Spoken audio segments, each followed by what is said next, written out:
Hello Internet! Welcome to Game Theory, where today we'll be taking another swing at my favorite lore-drenched franchise. Just ignore the fact that none of this ages well, watch the video and give me money. And maybe I won't spam you with the same image of myself that I've been using for over a decade now, as I visibly age while wasting my life talking about things that make no sense. Music, man!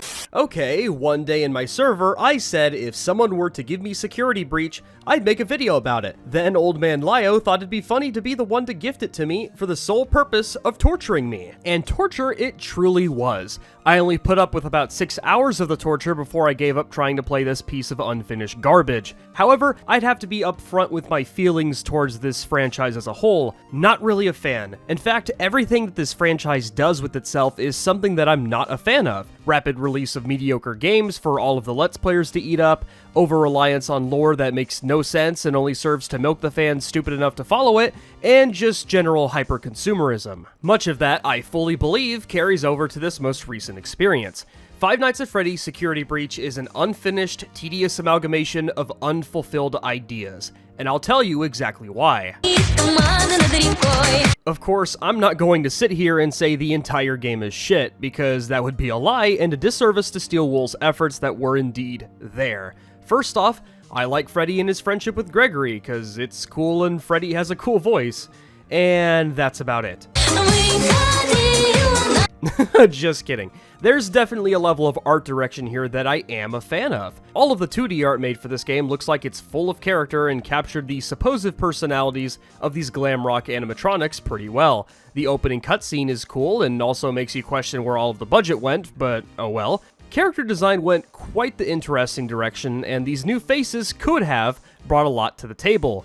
Could have being emphasized. And lastly, the setting. In concept, this gigantic pizzaplex is pretty cool, having this gigantic stage, many different areas in relation to the characters like Monty Golf and Roxy Raceway, all of their special rooms, help establish this level of identity with the game and the setting. In relation to the franchise's past entries, Security Breach has a distinct coat of paint to it, and it shows. And that's about all I'll be nice about, so strap yourselves in for like 10 minutes or so of me complaining and however the fuck long this video will be as I'm writing this. Oh yeah, and the gigantic music man that crawls on the fucking walls is pretty cool as well. Performance and bugs galore. Main office. What the fuck is wrong with Oh god, the walls are tearing. Connect to the main network. What her. the She fuck? cut you off. This was probably the most infuriating part of playing this piece of shit. It's really funny because this game was delayed twice in order to, quote, finish it properly, according to Scott. This, of course, ended up being a blatant lie, because what we got was absolutely not finished. In my playthrough, I experienced frame rate drops the entire time, with sometimes massive frame rate drops, and just piss-poor optimization in general. Now, I fully expect some responses of, well, your computer just sucks, despite the fact that I have a Ryzen 9 3900 XT and a 3070 Ti in my rig to boot. There is no excuse for this piss-poor release, especially with the delays that happen to prevent things exactly like this from happening. This game should not be turning my PC into a nuclear reactor when it runs games that require more power far better. I'll also mention the distinct lack of video options for graphics because there's next to nothing here for some reason. Just general graphical quality and, ooh, what's this, ray tracing? Well, too bad, because turning on ray tracing and taking advantage of that sweet 30 series card of yours will result in a wonderful 5 frames per second, so try not to use that option either. Oh, dear lord. Malfunction. Oh. The recharge cycle is not Oh. Okay. Okay. Oh, dear lord! In terms of overall bugs, there were many instances of animatronics getting stuck in walls and breaking any immersion that I may have had left in certain situations. Okay. Glitch. I think this happened in one of the playthroughs I was watching. Vanny literally is stuck right now. Crazy. Now you Crazy. I'm pretty sure last I love Moon. over that ledge. I love Sun and Moon, but I don't blame y'all. Oh, there he is. thinking Look at him! Look at him! Oh Man, my gosh. As I've shown before, I had issues with textures all over the place, spazzing constantly, and also for some reason Gregory doesn't like vents. Alright. Okay, yeah, this is a little bit of a problem trying to get in the damn vent.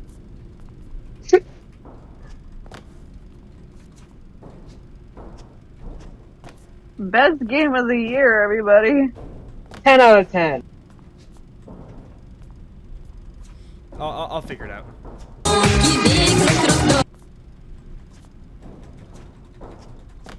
I'll cheese it. Jesus. I don't even know how I figured it out the first time. You just keep ramming yourself into the barrier. What the fuck? There we go, got it. There we go. Your silence from the first time. I was like, is she okay? Is she mad?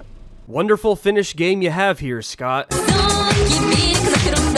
I found the game to be extremely tedious with its method of moving Gregory, the game's protagonist, around the Pizzaplex. The gist of the game being that Gregory needs to survive until 6 AM while avoiding the glam rock animatronics, Vanessa, Vanny, DJ Music Man, and the the moon guy. Now, of course, I have plenty of questions of how and why Gregory ended up in this situation in the first place, but attempting to answer such questions leads to even more questions, and the last thing that I want to do is to try and figure out what the fuck is happening to this series at this point. It is a rabbit hole that I don't want to think about. Yes, the plot.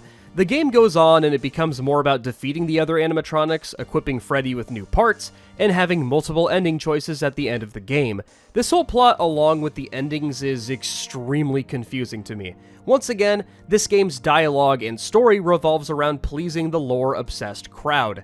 Vague statements about certain characters like Vanny, locations, missing children, something about William Afton returning again for the millionth time is something that I just don't understand. I don't care about this universe or what's going on because the direction feels all over the place. Your objectives, aside from the main one of simply surviving/escaping, turns into fetch quest after fetch quest. Don't get me wrong though, some of these do include attempts at interesting sequences such as the daycare part of the game. However, again, the game being unfinished tends to make them not interesting. The gameplay itself, extremely mediocre and unpolished. Navigation throughout the Pizzaplex isn't exactly the best. I found myself getting lost quite a few times because the piss-poor map UI, along with the frequent framerate drops, didn't do anything to help me figure out where I was supposed to go. The Pizzaplex is littered with the lazy design choice of just copy-pasting tons and tons of these security bots where if you get caught, an animatronic will just magically teleport near you. In many areas, the placement of these bots serve more to add unnecessary frustration to your experience for the sake of giving Gregory constant obstacles.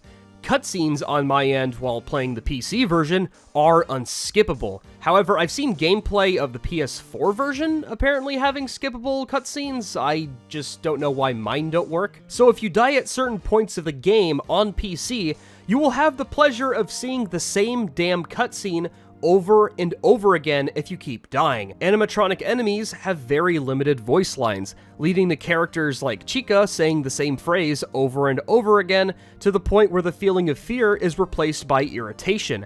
And that's one of the biggest faults of this game. It's just irritating to play on top of just being boring. Yeah, the Pizzaplex is cool. I just don't like running around it doing fetch quests constantly. It's boring and tedious and boring. I don't even know how to describe these endings more than just, what? Some of them try to go for a motion comic thing, and some of them don't try to do that. Oh yay, William Afton is back. Woo. Look, as I've stated before, I really don't give a shit about the series at this point. It's either the endings just feel unfinished with the way that they present themselves to the player, or they just rely on, oh, I mean, look what happens to William Afton, guys.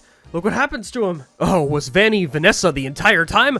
Oh man, I don't care. As you can see, I had a ton of emotional investment while playing this game. I guess the general plot here is that the animatronics were corrupted by Vanny, and Vanny has something to do with William Afton something glitch trap, I have no fucking clue. And somehow Freddy wasn't inflicted with this virus, whatever it is. I don't know, man. I have no idea what the fuck is happening. But hey, like I said before, Freddy and Gregory's friendship is pretty cool at least. And I'm getting bored of talking about this game. Security Breach is just an unfinished, tedious mess. I don't understand why so many people are inclined to leave positive feedback when the game is in such a state like this. Don't ask questions. Just consume product and then get excited for next products. And they have the audacity to charge $40 for it. $40 that could easily go to buying a better game than this one.